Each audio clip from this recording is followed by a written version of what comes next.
Hey, I'm a Melanin, and for Black History Month, I like to do a tutorial on painting brown skin. I choose my art as an act of resistance and empowerment, and for Black History Month and every other month, that's exactly what I'll do. With that being said, let's jump right in. The main colors on my palette for mixing brown skin are Yellow Ochre, Transparent Red Oxide, Burnt Umber, and Raw Umber. One of the biggest mistakes artists make is using just brown to paint brown skin.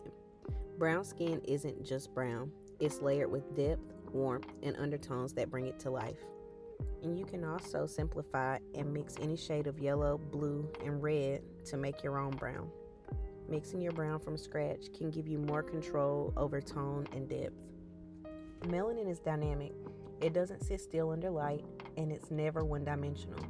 This is why understanding undertones is critical. An example of warm undertones would be yellow ochre and transparent oxide. An emphasis on these colors would result in a beautiful golden sun-kissed glow. I also add burnt umber for depth. Cool undertones would include colors like dioxazine violet or alizarin crimson. These deeper tones create a more bluish undertone. And last but not least, we have more neutral undertones, which would be raw umber and a hint of cerulean blue. And if you need a boost in contrast, you can add in neutral tint to add in a darker element. Undertones define the life in skin. If you've ever painted brown skin that looked too dull or too flat, it's likely because the undertone wasn't properly built in. Now that we have our undertones set, let's talk about layering. The secret to realistic skin in watercolor is building depth slowly. When we're building layers, we want to focus on things like midtones, highlights, and shadows. Start off with really thin, transparent washes, let them dry, add in your darker values, and then go back in and redefine your highlights. If you don't have access to white paint or ink, you can lift the colors with a clean, damp brush. This keeps the highlights soft and natural looking.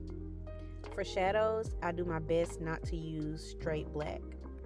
I mix burnt umber with a hint of dioxazine violet or cerulean blue for a rich, natural depth. If shadows look harsh, use a wet brush to soften the edges while the paint is still damp. If highlights aren't showing up, gently lift pigment while the paper is still slightly wet. As I continue to paint these little spheres in the backgrounds, let's troubleshoot the biggest mistakes artists make when they paint brown skin.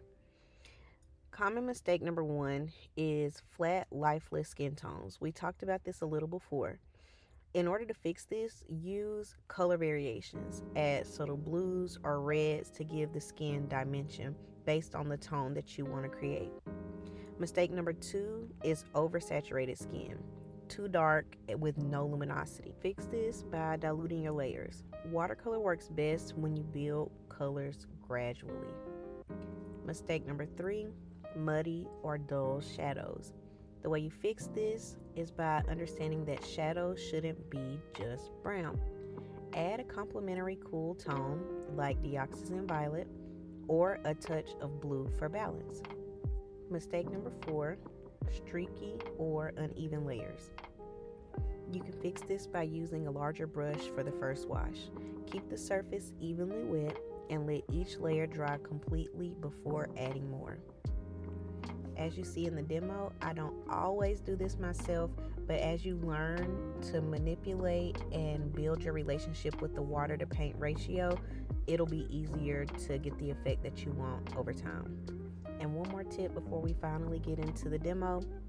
If your colors look too harsh, glaze a thin layer of raw umber over the skin to unify the tones without muddying the paint.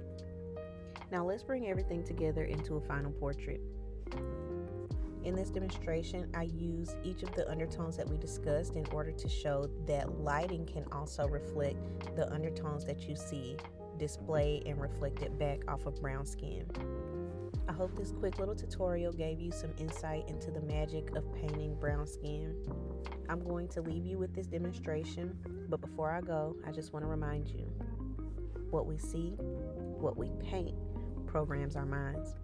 If all we ever see are distorted or negative images of ourselves, our subconscious absorbs that.